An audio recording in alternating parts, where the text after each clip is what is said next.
Yan. So mga sir, magandang hapon. Bali, ang DIY natin ngayon ay pagpapalinaw ng headlight natin. So bali, ito yung sasakyan ko.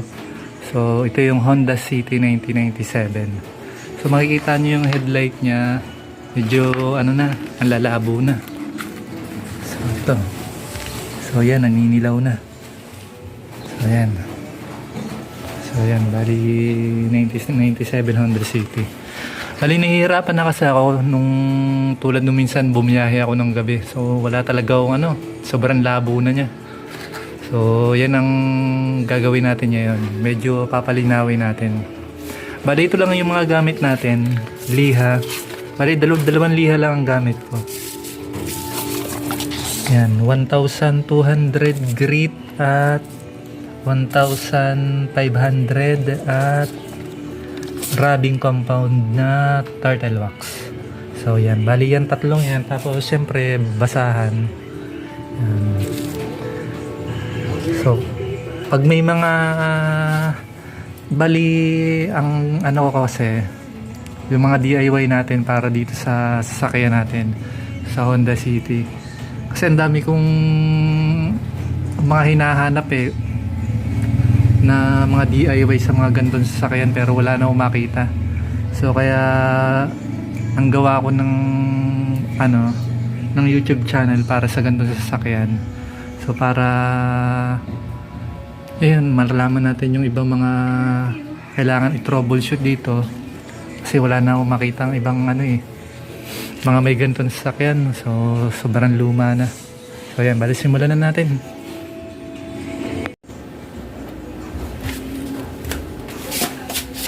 So yan, bali babasa-basain muna natin yung headlight niya.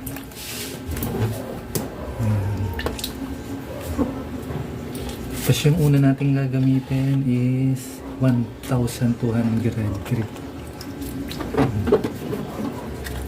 Ano lang natin. Tanong natin siya.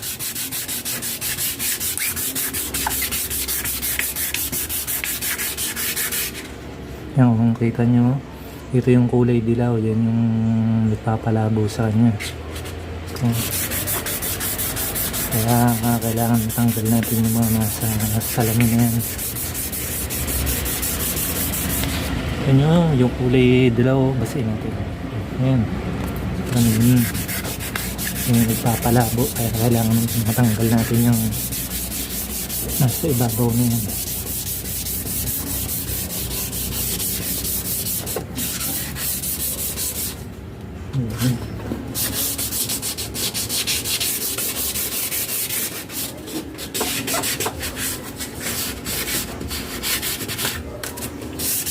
So kaysa ipalinis nyo pa yan, pagkanong bayad nyan, sabi nasa 1,500 ang pa-restore ng headlight, ganito rin lang naman ang gagawin.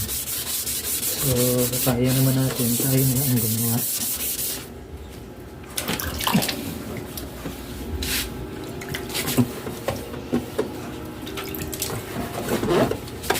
So yan, kita nyo ang labo. Liliha lang natin siya.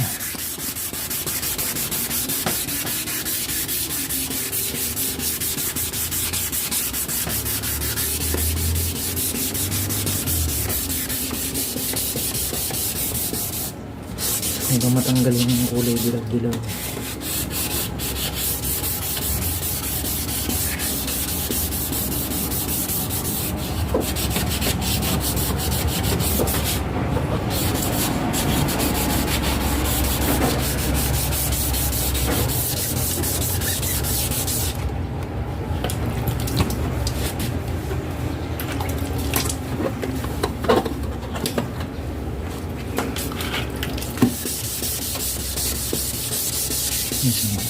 Ulit-ulitin lang natin hanggat matanggal yung dilaw.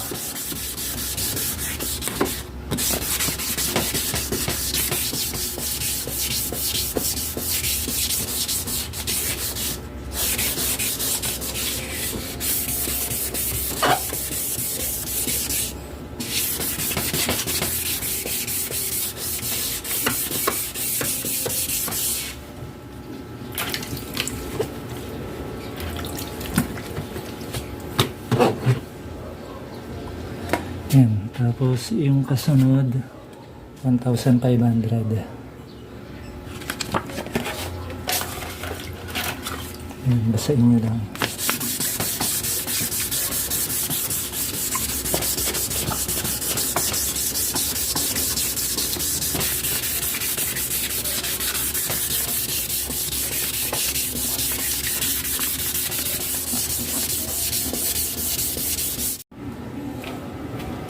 So yan, bali niligyan na natin ng rubbing compound.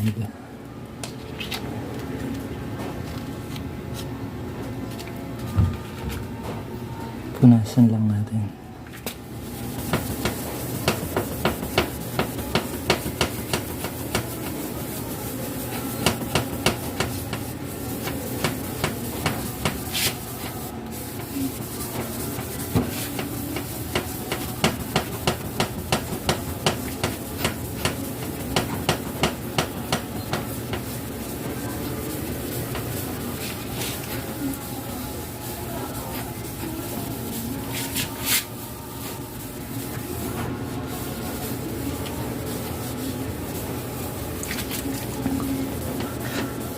Yan yung titingnan nyo, hindi pa rin siya ganun kalinaw.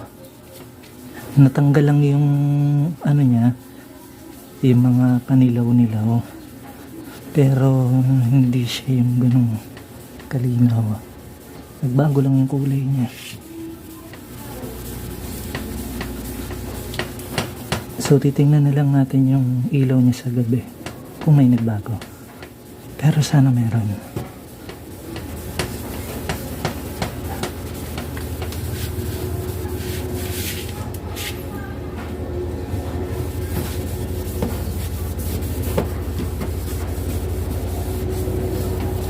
Pero sa tingin ko naman, may nagbago naman siya.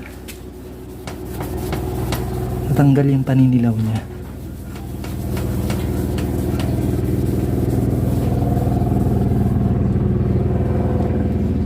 So, lagyan pa natin.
Pero mas maganda talaga kung may vacuum machine para mas mabilis yung ano.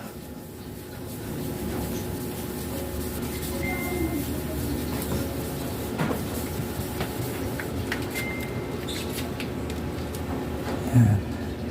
So okay na yan. Para sa akin naman medyo nagbago naman siya.